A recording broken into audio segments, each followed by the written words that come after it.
আসসালামু আলাইকুম। Agro growth solution চ্যানেলে আপনাদের স্বাগতম। আজকে আপনাদেরকে এমন একটি বিষয় জানাবো যেটা অত্যন্ত টমেটো গাছের জন্য জরুরি।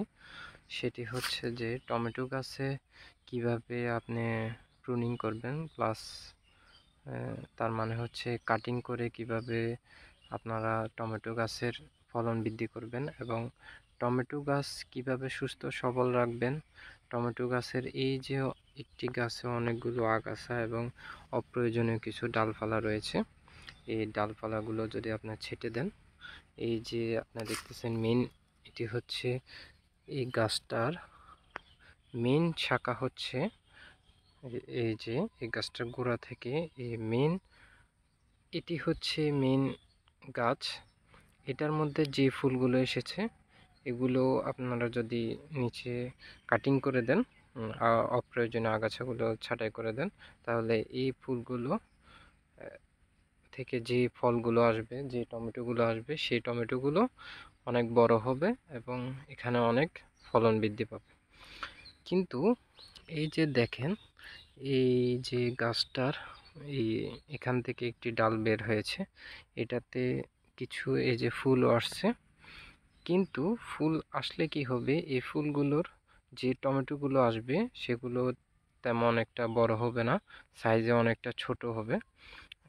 সে এগুলোর যদি আপনি প্রথমেই যদি এই গাছটার গোড়া থেকে যে আগাছাগুলো বের হয়েছে, অপ্রয়োজনীয় যে ডালপালাগুলো বের হয়েছে, এগুলো যদি ছাঁটাই করে দিতেন, এই গাছটার পর্যাপ্ত পুষ্টিগুণ সে পেত এবং সে এই গাছটা পর্যাপ্ত পুষ্টিগুণ পেয়ে উপরের ফলগুলো সেটিং হতো সঠিকভাবে এবং এই গাছের যে ফুলগুলো রয়েছে ফুলগুলো পুষ্ট থাকতো। এই ফুলগুলোর অনেকাংশে এখানে এই যে ফুলগুলো অধিক দ্রুত ফলে রূপান্তর হতো।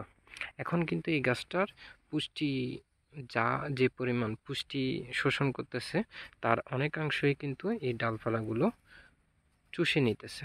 এখন আমাদের যে কাজটা করতে হবে, এই যে ডালপালাগুলো রয়েছে এগুলো ছাঁটাই করে দিতে হবে। আমি ছাঁটাই করে দিচ্ছি।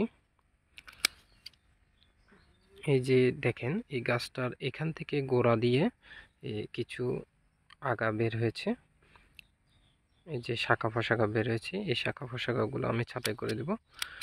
এগুলোকে যদি ছাঁটাই করে দিই, এই গাছটা পর্যাপ্ত পরিমাণে পুষ্টি পাবে এবং এগুলোতে উপরে যে গাছের যে উপরে যে ফলগুলো আসবে এগুলো সঠিক পরিমাণে বৃদ্ধি পাবে এবং পর্যাপ্ত পরিমাণে সে পুষ্টি পাবে।